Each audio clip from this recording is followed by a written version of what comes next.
प्यारे बच्चों, नमस्कार। आप सबों का राणा बेसिक फिजिक्स में हार्दिक स्वागत है। आशा करते हैं कि आप मन लगाकर पढ़ रहे होंगे। आपके भविष्य का सवाल है, मन लगा के पढ़िए और वीडियो का लाभ उठाइए। आज हमारा जो टॉपिक है वह टॉपिक है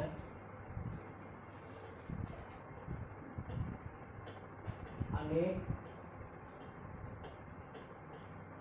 आवेशों के कारण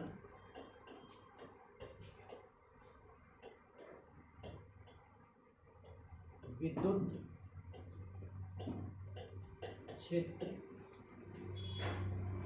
की तीव्रता। हम लोग एकल आवेश के कारण विद्युत क्षेत्र की तीव्रता का व्यंजक प्राप्त किए थे और आज हम लोगों को अनेक आवेशों के कारण विद्युत क्षेत्र की तीव्रता को प्राप्त करना। तो हमारे पास कुछ आवेश दिए गए हैं। एक आवेश यहाँ है, एक आवेश यहाँ है, एक आवेश यहाँ है, एक आवेश यहाँ है और इसके कारण हमें विद्युत क्षेत्र की तीव्रता की प्राप्ति यहाँ पर करनी है। हमारे पास कुछ बिंदुवत आवेश हैं। उस बिंदुवत आवेश के कारण हमें जो विद्युत क्षेत्र की तीव्रता है यहाँ पर प्राप्त करनी है, इस बिंदु का नाम P। तब हमें करना क्या होगा?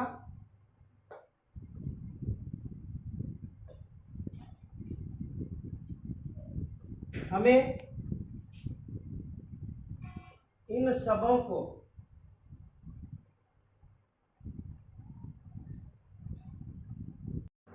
हमें जो कुछ बिंदुएं दी हुई हैं, एक ये बिंदु है, एक ये बिंदु है, एक ये बिंदु है, एक ये बिंदु, और हमारे पास एक निश्चित बिंदु यहाँ पर P है।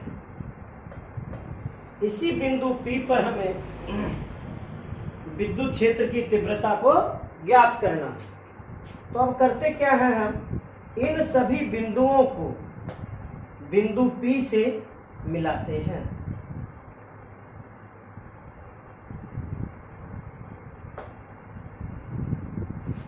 इन सभी बिंदुओं को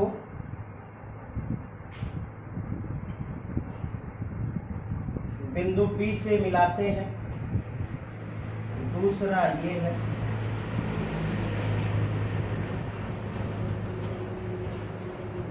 तीसरा ये है,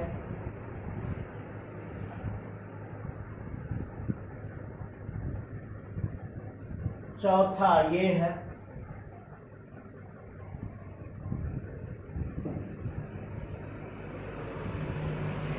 ये हमारा अनेक बिंदुवत आवेश के कारण हम तीव्रता ज्ञात करेंगे। कहां पर? तो यहां पर हमें बिंदु P पर हमें तीव्रता का मान प्राप्त करना है। कौन सा बिंदु है ये? तो ये बिंदु P ये वाला है। इसका नाम देते हैं, इसका नाम Q1, इसका नाम Q2, इसका नाम Q3, इसका नाम Qn। इस तरह से हम कई बिंदुओं को ले सकते हैं। जो Qn है वो आपका अंतिम बिंदु है। और उसके बाद हम क्या जानते हैं, इससे जो इस बिंदु की जो दूरी होगी वो स्थिति सदिश कहलाता है। तो Q1 से जो P की दूरी होगी उसको R1 सदिश बोल देते हैं। Q2 से जो दूरी होगी इसको R2 सदिश बोल देते हैं। Q3 से जो दूरी होगी इसको R3 सदिश बोल देंगे और Qn से जो दूरी होगी उसको Rn सदिश बोल। इसके बाद ये जो बिंदु P है इस बिंदु P पर आपका विद्युतीय क्षेत्र होगा। तो विद्युतीय क्षेत्र की दिशा किस ओर है? तो इस ओर है। तो Q1 के कारण जो विद्युतीय क्षेत्र है वो यहाँ है, तो इसका नाम E1 देंगे। ये भी सदिश राशि है। Q2 के कारण जो विद्युतीय क्षेत्र होगा वो सदिश E2 है। Q3 के कारण जो स्थिति सदिश होगा उसका नाम सदिश E3 देंगे। और Qn के कारण जो आपका विद्युतीय क्षेत्र प्राप्त होगा उसको सदिश N देंगे। तो प्रत्येक आवेश के कारण सबों का अपना चुंबकीय क्षेत्र होता है, और इस स्थिति के कारण हम लोग क्या निकालते हैं? अध्यारोपण का सिद्धांत निकालते हैं। किसका सिद्धांत? तो अध्यारोपण का सिद्धांत। विद्युत क्षेत्र की तीव्रता के लिए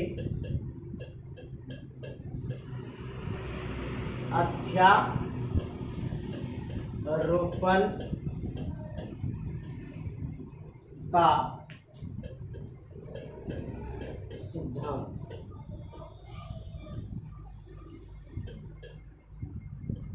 किसके कारण? तो अनेक आवेशों के कारण। अनेक आवेशों के कारण। अनेक आवेशों के कारण विद्युत क्षेत्र की तीव्रता के लिए हम लोग क्या लेंगे? अध्यारोपण का सिद्धांत लेंगे। तो किसी बिंदु पर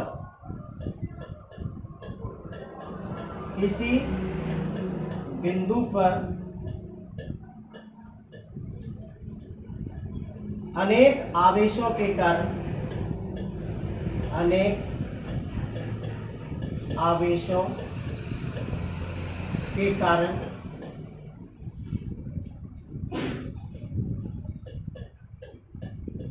कुल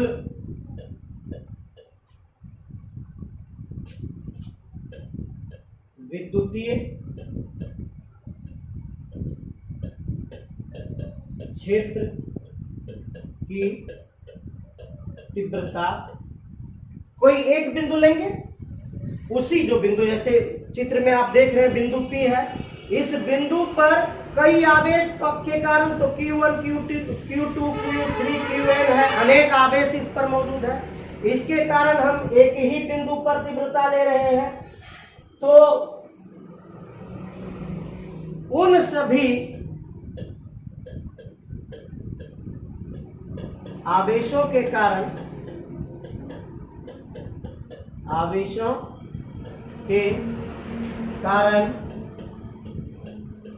उत्पन्न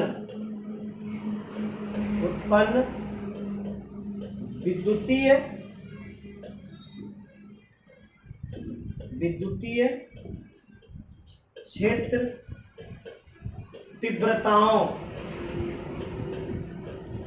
के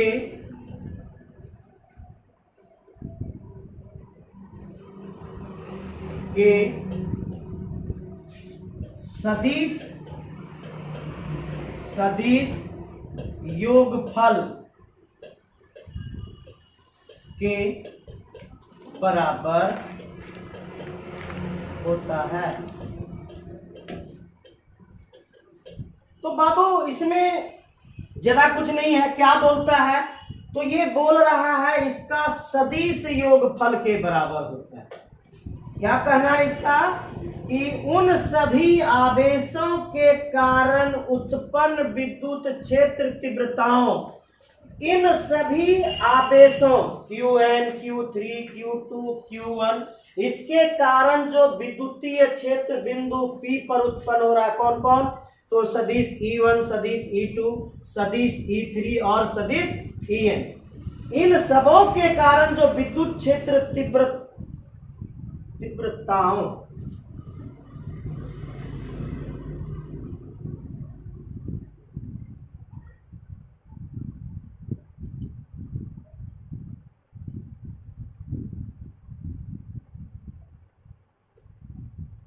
तीव्रताओं के, तो जो उत्पन्न तीव्रता है E1, E2, E3 और En, इसका जो तीव्रता है इसका क्या होगा, सदिश योगफल होगा। तो सदिश योगफल का क्या अर्थ होता है, परिमाण का भी योगफल और दिशा का भी योगफल। इन दोनों को साथ मिलाकर अगर योगफल हम कर दें तो इसको हम लोग क्या कहते हैं, सदिश योगफल कहते हैं। तो इसका मतलब है कि बिंदु P पर यदि तीव्रता सदिश E हम ले लेते हैं कि भाई हमारे बिंदु P पर तीव्रता सदिश E है, तो सदिश E का जो वैल्यू होगा वो कितना होगा, सदिश E1 होगा प्लस सदिश E2 होगा प्लस सदिश E3 होगा प्लस सदिश N होगा। इन सभी तीव्रताओं को अगर जोड़ दें, इन सभी तीव्रताओं का यदि हम सदिश योगफल कर दें, तब हमें बिंदु P पर क्या प्राप्त होगा, अनेक आवेशों के कारण तीव्रता की प्राप्ति होगी। तो इसका मतलब है कि बिंदु P पर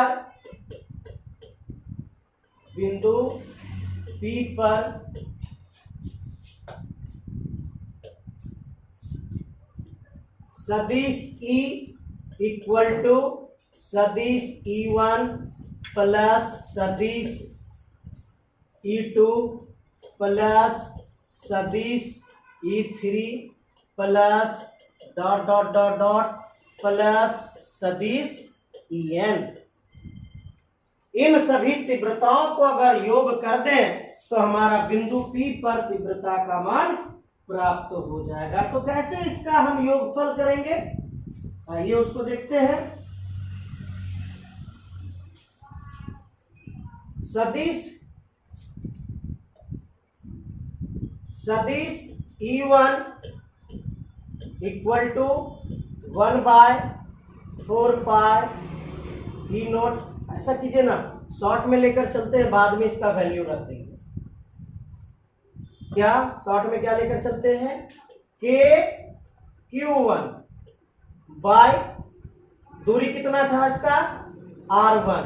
तो कैसा था ये, सदिश राशि था। R1 कैसा था, ये सदिश राशि था। और R1 के पास हम लोग क्या कर देंगे, इसको दिशा देने के लिए R कैप डाल देंगे। दिशा देने के लिए हम लोग क्या कर देंगे, R कैप डाल देंगे, यानी KQ1 bye R1 square, sorry यहाँ पे R1 स्क्वायर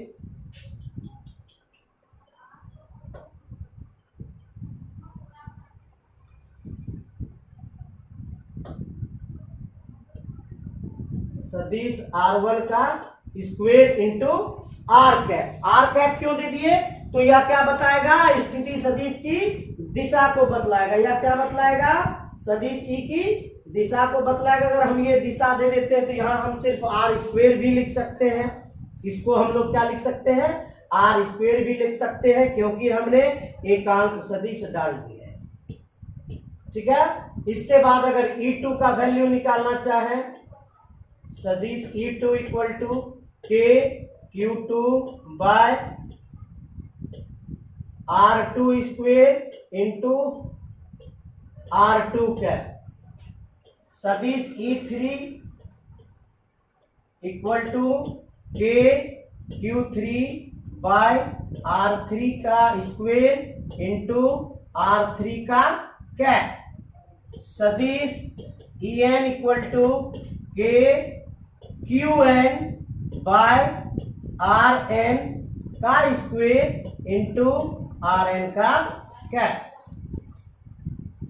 ये आपका किसका किसका वैल्यू हो गया, E1, E2, E3 का वैल्यू प्राप्त कर लिया। अब क्या करते हैं, इसको हम लोग जोड़ देते हैं सारा मान। अगर इसको मान लें समीकरण 1 और इस पूरे को मान लें समीकरण 2, तो क्या लिख सकते हैं, तो हम लोग लिख सकते हैं कि समीकरण 1 में समीकरण 2 का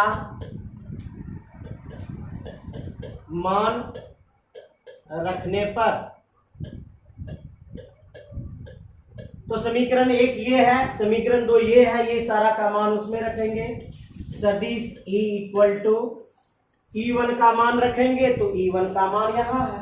E1 का मान क्या है? K Q1 by R1 square, K Q1 by R1 square into R1 का कैप प्लस दूसरा का ये मान है K Q2 बटे R2 का square into R2 cap plus K Q3 by R3 का square into R3 cap plus dot dot dot dot plus K Qn by Rn का स्क्वायर इंटू Rn का कैप। हमने क्या किया? 2 का मान समीकरण 1 में रख दिया। जो भी मैंने E1, E2 और E3 का जो वैल्यू निकाला था उस वैल्यू को हमने वहां पर पुट कर दिया। अब क्या करते हैं? अब हम लोग जो कॉमन दिख रहा है उस कॉमन को बाहर कर लेते हैं। आपको कॉमन क्या क्या दिख रहा है? तो हमको लग रहा है कि कॉमन सिर्फ K दिख रहा है। K के अलावा जो भी है वो कॉमन नहीं है, तो हम लोग निकालेंगे इसको। सदिश E इक्वल टू K बाहर निकल गया, अंदर क्या बचा? तो पहले के लिए बचा Q1 बाय R1 का स्क्वायर इंटू R1 का कैप प्लस इसका के बाहर हो गया Q2 बाय R2 का स्क्वायर इंटू R2 का कैप प्लस इसका भी के बाहर हो गया Q3 बाय R3 का स्क्वायर इंटू R3 का cap plus dot dot dot dot इसका के बाहर हो गया। क्या बचा? Qn बाय Rn का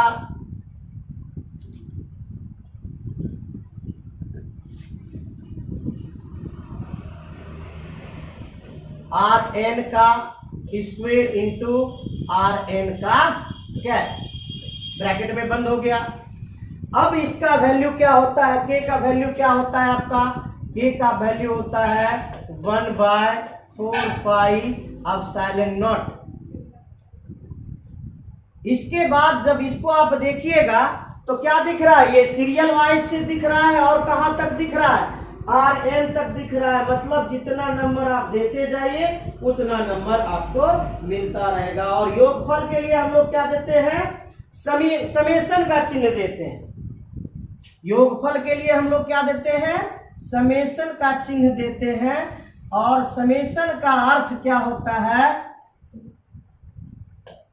इस समेशन, ये जो समेशन है, इस समेशन का अर्थ होता है कुल योगफल। क्या अर्थ होता है समेशन का? कुल योगफल, यानी इन सबों का कुल योगफल। तो कुल योगफल के लिए हमने क्या दे दिया? हमने समेशन का चिन्ह दे दिया। अब अगर समेशन का चिन्ह देते हैं तो स्टार्टिंग कहां से है? 1 से। I equal to 1। अगर 0 से स्टार्ट होता तो क्या लिखते हैं? I equal to 0। और समाप्त कहां पर हो रहा है? तो समाप्त n पर हो रहा है। यहां ऊपर में क्या डाल देंगे? n डाल देंगे। किसका योगफल कर रहे हैं हम लोग? तो हम लोग आवेशों का योगफल कर रहे हैं। किसका योगफल कर रहे हैं हम लोग? आवेशों का योगफल कर रहे हैं। तो क्या लिखेंगे? Q I by R I का स्क्वायर। I क्यों लिख रहे हैं? कि I का शुरुआत 1 से होगा और हम लोग कहां तक बढ़ेंगे? n तक बढ़ेंगे। इंटू R I का कैप। ये हो गया आपका कुल योगफल। यानी सदिशी का वैल्यू क्या मिला आपको? 1/4 epsilon not summation I from 0 up to n QI by RI का स्क्वायर इंटू RI का कैप। इसी को क्या कहते हैं हम लोग? अनेक आवेशों के कारण विद्युत क्षेत्र की तीव्रता का व्यंजक। यानी कहीं पर अगर अनेक आवेश है, उसके कारण हम लोग विद्युत क्षेत्र की तीव्रता को प्राप्त कर सकते हैं। चलिए जी, तो आपको एक क्वेश्चन मिला है बोर्ड पे, आप देख रहे होंगे कि वहां भी हम लोग पढ़े अनेक आवेशों के कारण, अभी आपको जो क्वेश्चन मिला है दो आवेशों के कारण मिला है। जैसे ही हम लोग क्वेश्चन पढ़ेंगे तो सबसे पहला काम हम लोग क्या करेंगे कि भाई हमारा जो मात्रक है क्या वो स्टैंडर्ड मात्रक है कि नहीं। क्या हो गया, हमारा जो मात्रक है क्या वह स्टैंडर्ड मात्रक है या नहीं। तो हम लोग देखते हैं कि दो बिंदु आवेश है, एक बिंदु आवेश यहाँ है, एक बिंदु आवेश यहाँ है, इसको मिला दिए। एक का वैल्यू है कि एक में प्लस क्यू है और इसका वैल्यू है 3 माइक्रो कूलम। दूसरा इधर जो माइनस आवेश है, ये माइनस क्यू है, इसका वैल्यू क्या कर रहा है 3 माइक्रो कूलम। आवेश का परिमाण समान है लेकिन प्रकृति अलग है, अतः दोनों के बीच कौन सा बल लगेगा, दोनों के बीच आकर्षण बल लगेगा। दोनों के बीच कैसा बल लगेगा, आकर्षण बल लगेगा। आकर्षण बल क्यों लगेगा, तो एक की प्रकृति धनात्मक है, दूसरे की प्रकृति ऋणात्मक है। आगे क्या करता है, एक दूसरे से 20 सेंटीमीटर की दूरी पर निर्वात में रखा। भाई मेरे यहां से जो यहाँ की दूरी है वो कितना है 20 सेंटीमीटर है। हमको सेंटीमीटर नहीं चाहिए, हमको मीटर चाहिए, स्टैंडर्ड मात्रक। तो क्या करेंगे 20 में 100 से भाग देंगे, मीटर में चेंज हो जाएगा क्या, तो इसको हम क्या लिख सकते हैं 0 0 कट गया, क्या लिखे 2 गुना 10 पर पावर -1 मीटर लिख सकते हैं ना। आगे पढ़िए, दोनों आवेशों को जोड़ने वाली रेखा के मध्य बिंदु पर, अब इन दोनों को माप लेंगे, इसका मध्य बिंदु निकाल लेंगे।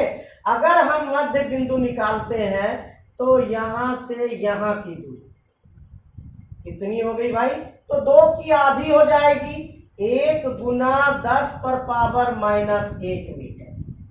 अब यहां से यहां की दूरी कितनी हो जाएगी, ये अगर मध्य बिंदु है, इसको अगर हम लोग मध्य बिंदु मान लेते हैं तो इधर वाला कितना हो जाएगा 1 गुना 10 पर पावर -1 मीटर। चलिए हम लोग दूरी को तो स्टैंडर्ड मात्रक में ले आए, लेकिन हमारा जो आवेश है वो माइक्रो कूलम है। हमारा आवेश क्या है, वो माइक्रो कूलम है, हमको इसे भी तो स्टैंडर्ड में लाना होगा। तो प्लस क्यू का जो वैल्यू होगा 3 गुना 10 पर पावर -6 कूलम, और माइनस क्यू का जो वैल्यू होगा 3 गुना 10 पर पावर -6 कूलम। ये तो हमने सबों को अब स्टैंडर्ड मात्रक में ले आया। अब क्या कहता है, दोनों आवेशों को जोड़ने वाली रेखा के मध्य बिंदु पर विद्युत क्षेत्र की तीव्रता क्या होगी। तो चलिए हम लोग क्या करते हैं, E1 का मान निकाल लेते हैं, उसके बाद E2 का मान निकाल लेंगे। तो पहले हम लोग क्या मान निकालेंगे, E1 का निकालेंगे। अगर E1 का मान निकालते हैं तो हमारा सूत्र क्या मिला था 1/4 पाई E0 इंटू, अब E1 का मान निकालना है तो हम पहले वाले आवेश को पकड़ते हैं, Q को पकड़ प्लस Q वाले आवेश को पकड़ते हैं। तो क्या लिखें प्लस Q बाय R²। बेटा ये जो प्लस है ये सिर्फ प्रकृति को बता रहा है, गौर कीजिएगा।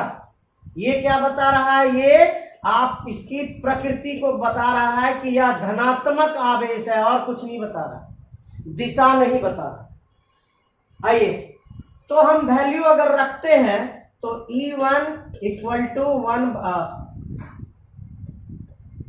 इसका वैल्यू क्या होता है 1/4 पाई एप्सिलॉन का, तो 9 गुने 10 पर पावर 9 इंटू प्लस क्यू का परिमाण क्या है, तो 3 गुना 10 पर पावर -6, 3 गुना 10 पर पावर -6 बटे आर स्क्वेयर, तो आधा दूरी, क्योंकि कहाँ रखा हुआ, वो मध्य बिंदु पर रखा हुआ।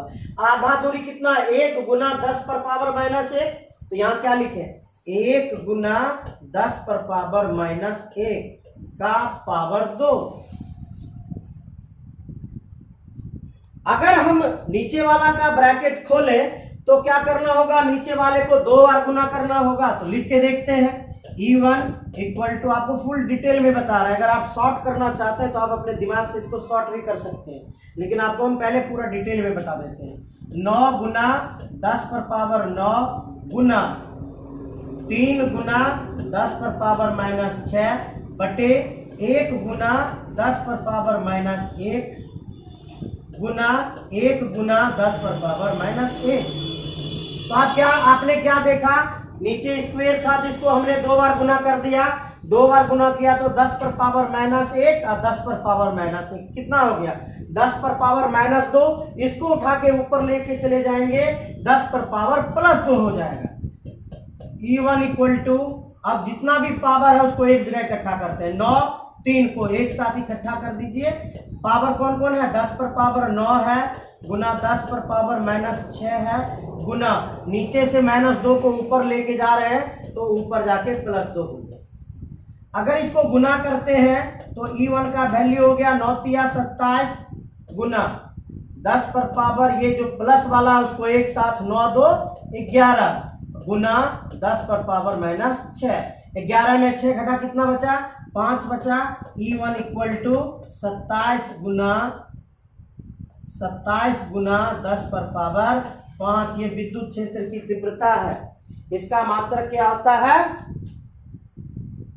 न्यूटन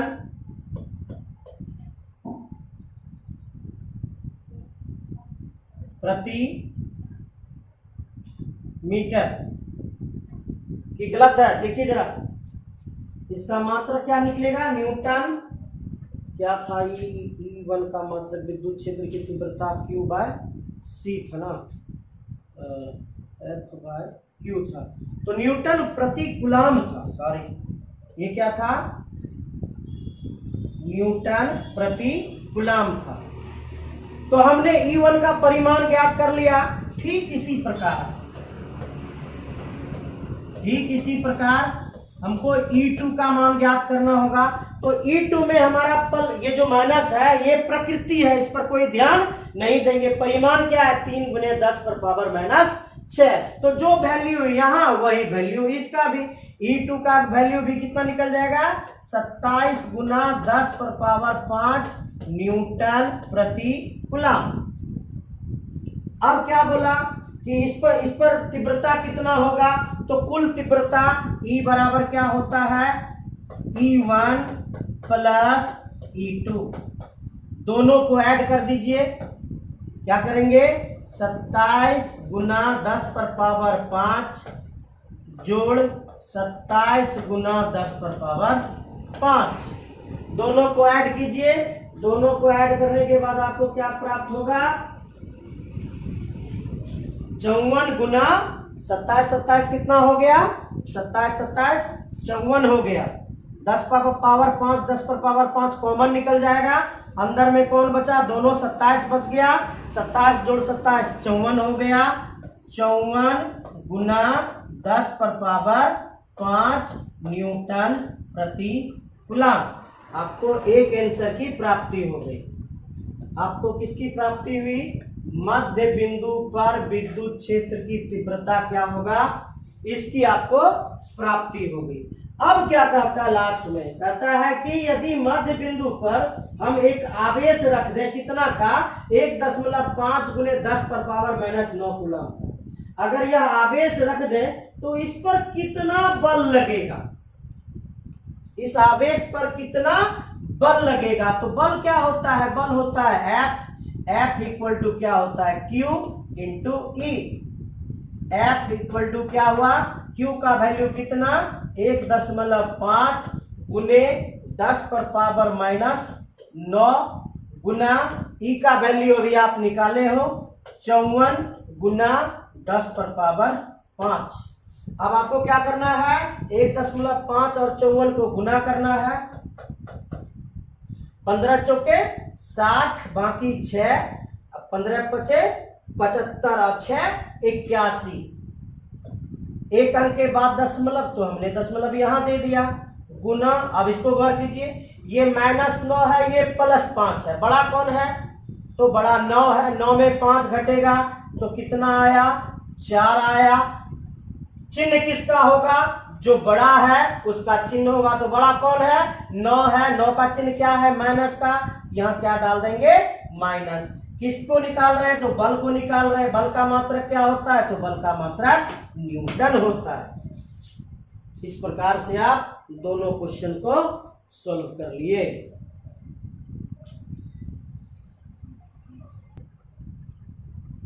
तो आपने दोनों न्यूमेरिकल्स को सॉल्व कर लिया, इसके बाद एक व्यंजक को प्राप्त किया। तो हम चाहेंगे कि आज छोटा वीडियो आपको दे रहे हैं, हम चाहेंगे कि इसको डिटेल से पढ़ें, ध्यान से पढ़ें। आगे हम फिर देखेंगे अगले वीडियो में। धन्यवाद।